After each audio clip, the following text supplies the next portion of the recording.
Salut à tous, alors je vous retrouve aujourd'hui dans une ambiance un peu sombre parce qu'il fait franchement super moche. Voilà, le mois d'août apparemment c'est devenu le début de l'automne. Bref, je vous retrouve aujourd'hui pour vous partager une vidéo ça va être une série de vidéos plutôt, que j'ai eu l'idée de faire autour de senteurs, puisqu'on est quand même pas mal nombreux du côté d'Instagram à aimer les parfums, à éprouver du plaisir, à sentir certains types d'odeurs, etc. Et je me suis dit que de coupler ces senteurs au livre, ça pouvait être intéressant. Donc, que ce soit des parfums bien précis ou des évocations de senteurs, j'ai essayé de viser juste en vous proposant 2 ouvrages par catégorie. Aujourd'hui, j'ai sélectionné du coup 3 propositions qu'on m'a faites. J'ai un petit peu regroupé ça sous une famille orientale au sens élargi. Vous allez voir. On m'a d'abord soumis l'ambre, la clémentine, la rose, donc quelque chose quand même d'assez oriental dans l'esprit un peu classique, traditionnel qu'on peut se faire des senteurs. Et donc le tout premier qui m'est venu en tête, et là je suis quand même assez contente de cette première vidéo que je vous propose parce qu'il y a beaucoup de mes ouvrages préférés de tous les temps. On est là sur un recueil de nouvelles, Amour persane, anthologie des nouvelles iraniennes contemporaines, pardon, qui est publié aux éditions Gallimard dans leur collection NRF. C'est un recueil de nouvelles incroyable. On est donc sur des auteurs iraniens qui ont majoritairement dû fuir l'Iran suite au régime instauré, tout ce que vous savez autour, oppression religieuse, etc. Donc on a beaucoup de thématiques qui sont abordées à travers ces textes qui sont plus ou moins grands, mais tous du moins très intéressants. On n'est pas que sur l'amour amoureux, on va aussi avoir l'amour amical, l'amour familial, l'idée de l'amour de l'art, vraiment beaucoup de choses. C'est un recueil que j'ai adoré. 4 de ces nouvelles ont vraiment touché mon cœur au plus profond.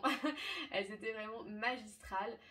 Et la seule petite chose que j'aurais à dire, c'est que malheureusement certains de ces auteurs ne sont pas facilement trouvables en traduction, que ce soit française ou anglaise. Donc c'est voilà un petit peu le déchirement qui peut se faire quand on a apprécié la plume d'un auteur. Il sera un peu difficile de le retrouver par la suite. Mais en tout cas, j'ai trouvé que c'était une très bonne porte d'entrée pour découvrir des auteurs contemporains et du coup d'une culture que nous ne maîtrisons pas forcément. J'ai vraiment adoré et je vous le recommande très chaudement.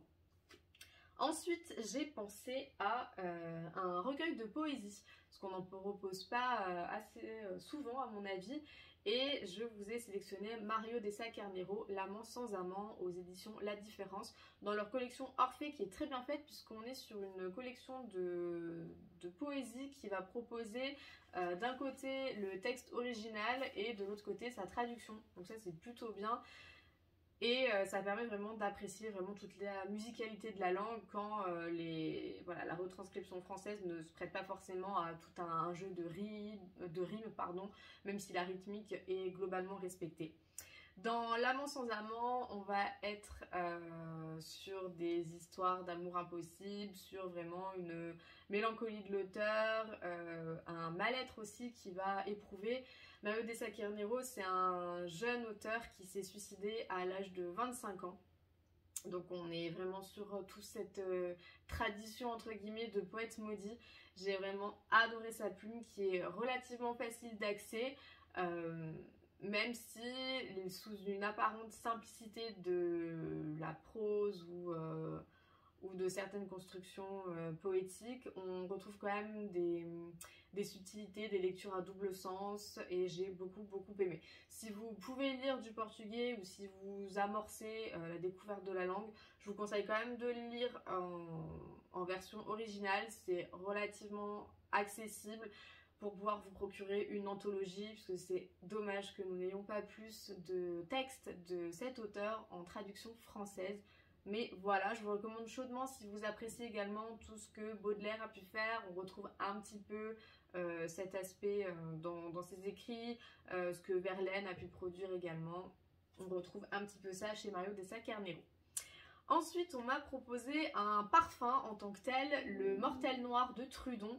Alors, chez Trudon, Mortel, c'est une senteur très chaude, très puissante, mais dans une certaine retenue. On est sur voilà, des bois précieux, on va être sur des encens, donc on a vraiment quelque chose de la vie, de la mort, du sacré.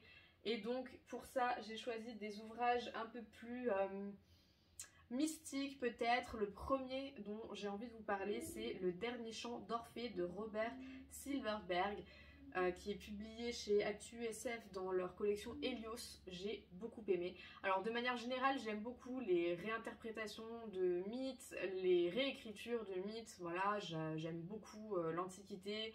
Peu importe où on se situe dans le monde, c'est vraiment voilà, des choses qui m'intéressent beaucoup. Les mythes fondateurs qu'on va pouvoir retrouver par après dans toute une littérature moderne. Et donc là, on est sur une réécriture d'Orphée qui, vous n'êtes pas sans le savoir, je pense, est un poète grec qui va avoir la possibilité de ramener sa bien-aimée dans le monde des vivants. Voilà. La seule condition quand il va descendre aux enfers, c'est qu'une fois qu'il l'a retrouvée, il ne doit pas se retourner pour la regarder. Et malheureusement, c'est ce qu'il va faire et il va s'en suivre beaucoup de choses. Mes voisins sont en train de tirer toutes les chaises de chez eux, donc j'espère que c'est pas trop dérangeant, je suis désolée pour ça. Bref, donc c'est vraiment une réécriture assez fidèle à l'original. J'ai beaucoup aimé. On retrouve des protagonistes qui sont assez connus. Il me semble que Médée est citée à l'intérieur. On va avoir les harpies à la fin, si je vous dis pas de bêtises. Ça fait très longtemps que je l'ai lu, mais il m'en a quand même laissé un bon souvenir. Je pense que je vais me plonger dans ce que l'auteur a pu écrire d'autre, parce qu'on est vraiment sur quelque chose de très onirique, mais d'assez terre à terre, je dirais. En fait, c'est vraiment Orphée qui va raconter tout son périple et on va vraiment suivre toute l'histoire avec lui. Donc on est vraiment aussi confronté aux mêmes choix, confronté aux mêmes épreuves, et je trouve qu'on s'identifie quand même relativement bien à ce héros grec. Voilà, je ne peux que vous le recommander, j'ai beaucoup aimé. C'est une plume moderne, donc pour ceux qui sont un petit peu réfractaires à l'idée de lire des textes antiques ou autres, voilà, n'ayez pas peur, je veux dire, c'est quand même très accessible. Et ensuite, je suis très contente de pouvoir vous en parler parce que bien que ce soit mon auteur préféré ou l'un de mes auteurs préférés, je n'en ai jamais parlé à l'heure actuelle. On est sur Francis Scott Fitzgerald avec Tendre et la nuit, qui là est publié chez les éditions Garnier Flammarion. Alors c'est vraiment le livre que je vous conseille quand vous découvrez Fitzgerald. Il est ultra connu pour Gatsby Magnifique, mais pour moi ce n'est pas du tout son meilleur. Il est très bien, mais voilà, moi à mon avis c'est vraiment un livre qu'on doit lire par après, que ce soit en deuxième, troisième position, mais vraiment Tendre et la nuit, c'est juste incroyable parce qu'on va comprendre tout ce que va écrire Fitzgerald avec ceci. Il y a toujours une dimension autobiographique dans ce que va écrire Fitzgerald. On est sur un auteur de la Lost Generation, donc on est sur des histoires qui ne se terminent pas forcément bien. On a beaucoup de personnages qui sont torturés, qui font face à l'alcoolisme, qui font face à la maladie, et ici on n'y échappe pas. C'est le dernier ouvrage qu'il a terminé, puisque son dernier ouvrage c'est le dernier Nabab, mais il n'a pas été terminé. Là, donc c'est son dernier chef-d'œuvre. Et on est donc sur un protagoniste qui va aller se rendre en France sur la French Riviera et qui va rencontrer un couple d'Américains qui s'est expatrié, un couple très charismatique, voilà, qui semble avoir une vie idéale, mais on va se rendre compte que ce n'est absolument pas le cas, et ce couple, ça va être la personnification de Francis Scott Fitzgerald et de sa femme Zelda. On est avec un homme qui fait face du coup à ses démons, à l'alcoolisme, au fait de ne pas réussir à concrétiser toutes ses aspirations artistiques. Et on a sa femme de l'autre côté qui a des troubles psychiatriques, et on va vraiment assister à la déchéance de ce couple qui s'aime profondément mais qui connaît mille et un problèmes. C'est vraiment une lecture très prenante, moi elle m'a vraiment beaucoup touchée, mais c'est vraiment le type de littérature que j'aime, quand tout est dramatique, quand les sentiments sont exacerbés. Quand voilà, on est vraiment dans une introspection des personnages, j'aime énormément et je ne peux que vous le conseiller. Ça se lit assez rapidement, il y a plus de 400 pages mais on les sent vraiment pas passer. C'est vraiment l'un de mes livres ultimes, je ne peux que vous le recommander encore une fois. Par après, j'ai voulu continuer un peu cette gamme orientale avec le jasmin sambac. Alors, le jasmin sambac, on est sur quelque chose de très profond, de très séducteur, très rond, un côté un petit peu sucré par après. Et ça m'a fait penser du coup à deux histoires d'amour, une qui un peu dans la lignée de Tendre et la nuit ne s'est pas forcément bien déroulée. On est avec Marcel Sauvageot, Laissez-moi, qui a aussi en sous-titre commentaire qu'il a publié aux éditions Libretto. Nous sommes dans un sanatorium, en fait on suit une femme qui va écrire à son amant, qui va lui envoyer une lettre. Son amant lui indique qu'il va se marier, mais que néanmoins il désire conserver son amitié puisqu'ils se sont profondément aimés. Et donc on va avoir toutes les pensées de cette femme envers son amant. Incroyable, c'est tout petit, ça se dévore. On passe par mille et une émotions. En plus, quand je l'ai lu, je traversais moi-même une rupture. Donc, si vous passez par là, je vous le recommande tout à fait. Ça va vraiment vous faire gagner du poil de la bête, on va dire. On n'est pas du tout dans une littérature autour du pathos, pas du tout. On est sur une femme qui va prendre des décisions, qui elle-même ne veut pas retourner dans le monde réel, entre guillemets. Elle fait le choix, du moins à un certain moment, de rester dans ce sanatorium. Elle va vraiment déclamer tout un tas de choses, des fois des sentiments contradictoires, voilà, enfin c'est vraiment très intense. On n'a jamais les réponses de cet amant, on ne sait pas si elle a envoyé ses lettres ou si elle les garde dans un carnet, mais c'est juste divin. Pour vous dire, en quatrième de couverture, si ça peut vous donner aussi un petit peu envie, on a Clara Malraux qui a écrit: premier livre écrit par une femme qui ne soit pas de soumission, livre de tristesse noble, livre de dignité. Et on a René Crevel qui a écrit une flamme très pure défiant la vie. Voilà, ça instaure une petite ambiance, je trouve. Et enfin, pareil, l'un de mes livres préférés, d'un de mes auteurs absolus, on est sur Le cousin Basilio d'Essa de Queiroz, qu'il a publié aux éditions Chandaigne. Et c'est juste incroyable. Essa de Queiroz, on est sur un auteur portugais, une nouvelle fois. Auteur magistral du 19e siècle. Si vous aimez Zola, si vous aimez Flaubert, je peux tout à fait vous le recommander. Certains parlent de Balzac, moi je ne trouve absolument pas. Vous savez que Balzac, je ne le porte pas dans mon cœur, donc voilà.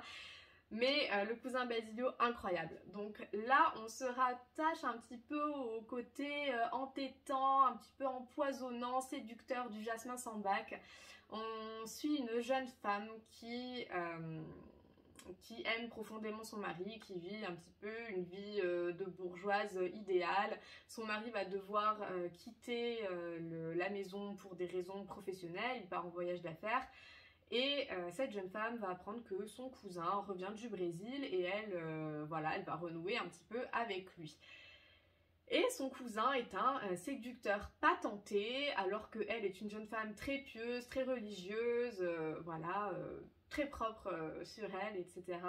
Et on se doute bien qu'une chute va avoir lieu, une descente aux enfers va s'amorcer. C'est très pervers puisque déjà les deux sont cousins, donc il y a un petit tabou quand même derrière tout ça. Nous-mêmes, nous avons un peu ce côté pervers en attendant la chute de cette femme, puisque nous savons un petit peu ce qui va se passer, nous attendons tout ça. On parle du cousin Basilio dès la couverture, dès le titre, mais lui-même n'est pas si présent que ça dans le livre.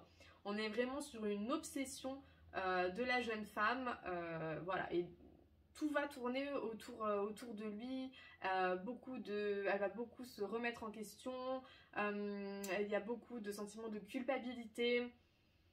C'est une ambiance très chaude, la plupart de l'intrigue se déroule durant l'été si je dis pas de bêtises, donc on a vraiment cette ambiance un petit peu, je dirais pas de vacances parce que c'est complètement anachronique, mais de relâchement, d'oisiveté. On a des parties à la campagne, voilà, on a des escapades dans des auberges, enfin voilà, tout ce genre de choses. Voilà, et ce qui est vraiment magistral là-dedans, c'est donc toute cette obsession qui va être construite autour d'un protagoniste que nous ne voyons quasiment pas, et la fin. La fin est juste incroyable. Tout s'accélère d'un coup, tout prend des tournants, certes attendus, mais on est vraiment tellement pris dans l'histoire que c'en est haletant. C'est juste somptueux. Pour découvrir Essa Dequeiros, je vous conseillerais celui-ci. J'aurais pu mettre les Mayas aussi dans cette catégorie qui a aussi un côté très empoisonnant, presque poisseux, mais c'est un gros pavé. Il y a quand même plus de tabous dans les Mayas, donc pour que ce soit plus simple d'accès, je vous ai recommandé celui-ci plutôt et j'en suis ravie. Découvrez-le, c'est l'un de mes ouvrages absolus. Voilà, j'espère vous avoir donné envie avec toute cette sélection. Je suis très contente de pouvoir vous proposer cette série de vidéos, ça me tient assez à cœur. Je pense pas avoir vu ce type-là.